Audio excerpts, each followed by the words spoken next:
Today's garden project is turning this basic bird bath into an actual bubbler water feature. I usually have to fill the bird bath up a couple of times a day, and the birds actually use it quite a bit. So I decided it needs to have more water, and the base of the bird bath already had a hole. So what I'm doing is I'm just putting a reservoir in there. The bricks are to support how heavy this bird bath happens to be. And then I'm having to drill a hole for the water to flow up in there. And the way that you drill a hole in masonry or concrete is with a masonry drill bit, and you have to make sure that water is running on the drill bit as you are drilling. Just to be clear, this is a really long process. You don't want to force this through too quickly or it will definitely break the project. So you just want to let the drill do its job and just slowly move through your project. This happens to be really thick, so it's going to take me a little bit, about an inch. I'm about an inch and a half in, and I think about a half an inch more to get to the other side.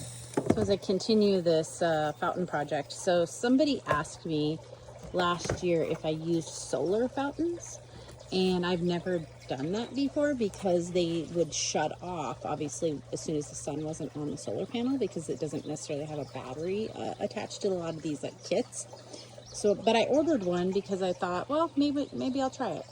And then what I'm going to do is I'm going to put my pump inside of this, which goes inside of this net bag, and then the pump goes inside of here to keep it cleaner longer. It's not like I won't need to clean it, but what ends up happening is sediment gets down in here and it clogs these very small slits, and it messes with the flow of the water.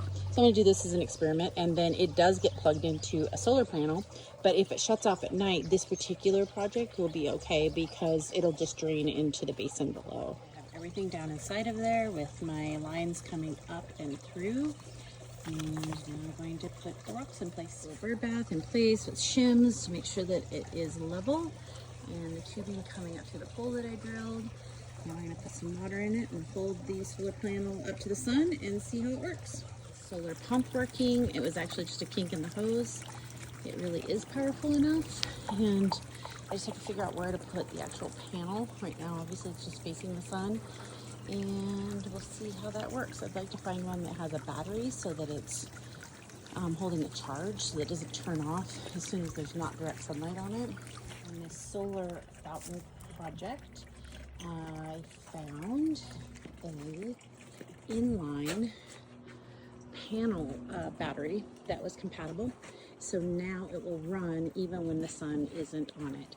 So now I just need to figure out how to inconspicuously hide this solar panel so that it isn't right out here in the open.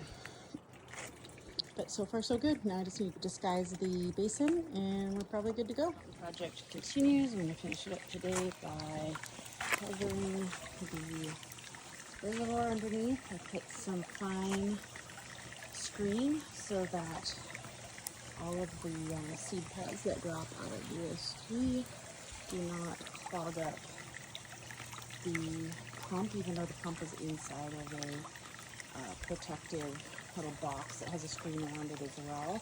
But I kind of want to make this really green, so I'm going to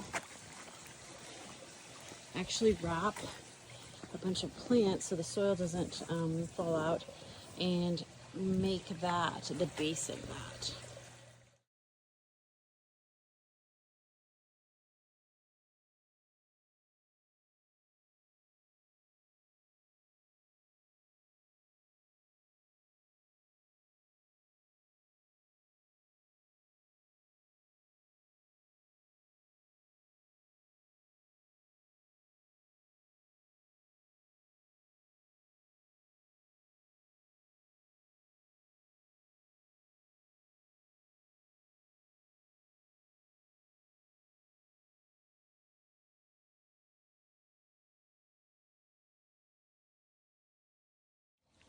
Here's the completed bird bath converted into a bubbler, and I just added some driftwood around all the mosses and grasses that I put in burlap sacks, and those get watered by the drizzling water that comes down out of the bubbler.